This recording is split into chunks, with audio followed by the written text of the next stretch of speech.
O marisqueo a pé segue pechado en Cabo de Cruz, onde o marisqueo a flote regresou ao mar, pero tan só traballan 4 embarcacións, pola confraría non mellora a súa situación económica.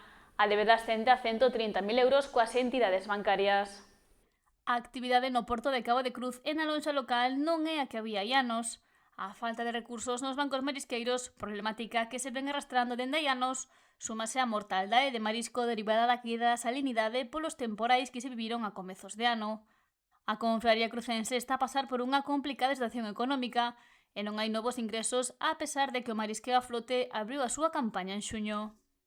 O sea, no mes de junio non foi nadie, unha por os baixos topes que hai, porque 4 kilos de japónica, medio kilo de fina, eso non dá nin para os gastos da embarcación, que tamén debería poñerse a cara roja a Consellería por poñernos estes topes, porque o plan está feito para 84 barcos, están indo 4 ou 5 barcos, ben podían poñer un pouco máis de japónica, que máis ben é a ameixa dominante, dende onde sacase algo de cartos. Xullo arrancou e foron ao mar 4 embarcacións a pesar de que os profesionais apenas están a sacar beneficios para cubrir gastos. Porque a que van a ir o resto? Uns están traballando en fábricas, outros están en outras cofradías, non é atractivo. Despois falan os nosos políticos, representantes, de que non é atractivo o mar. Como vai a ser isto atractivo se non ganas nin o salario mínimo? Bruto, xa me refiero en bruto. Entonces, claro, están indo esta xente ao mellor que, claro, ten que facerlle ventas á embarcación para terlas en activo e pouco máis. A lonxa local segue pechada, xa que a pouca cantidade que extraen as 4 embarcacións que están a ir a mariscar só en vendelas noutras rulas. Hai 12 kilos de japónica e 2 kilos de fina. Os compradores, claro, non veñen. Non lle renta vir tampouco, entendes? Entón teñen que ir van a Ribeira ou a Arousa ou á Pobra, tal, non, aquí está todo parado. O sea, mentras non empecen os da pé, por exemplo, o sector da pé, que teñen toda a playa para traballar en eles, os da flote non lle deixan traballar, claro, tampouco veñen porque hai medo, entendes? Que a mellor pensas que estás ben e sacanche unha foto, denuncianche e despois tes que gastar os cartos nun abogado. Si podes quitala, porque isto xa sabedes como está.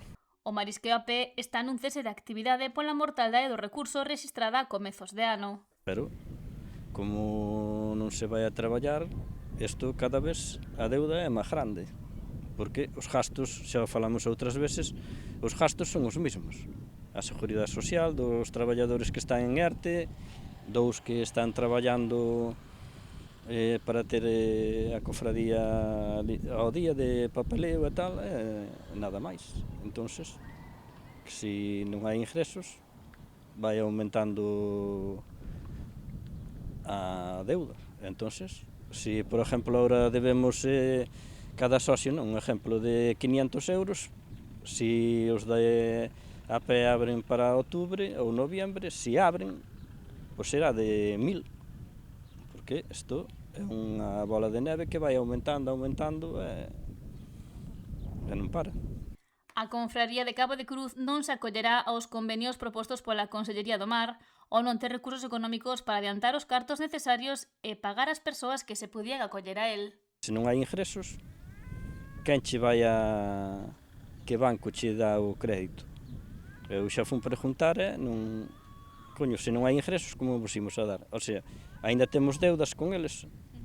Entre as dúas caixas temos 130.000 euros das pólizas de crédito. Entonces, que che van a... O sea, non podedes pagar o que debedes. E ímos a dar máis. É que é normal, non? É como a un particular, ti se non tes traballo, non tes ingresos, que te vas a endeudar para que? Non ten sentido. Tampouco hai outro tipo de axudas ás que se poda acoller a confraría para poder eliminar parte da súa débeda, ou polo menos facer que non aumente. Pérez sostén que se non se abre o marisqueo a pé, o futuro do depósito está no aire máis se cabe. É que a solución eu creo personalmente, bueno, mas outros compañeiros, de que sería abrir ter actividade para ter algo de ingresos. Se ingresas 2.000, 3.000, 10.000, non se sabe, os precios da japónica e da fina son bons agora. Entonces, eu penso que iríase tirando. Malamente, pero non é o mismo ingresar 4 ou 5.000 euros cada mes que non ingresar nada.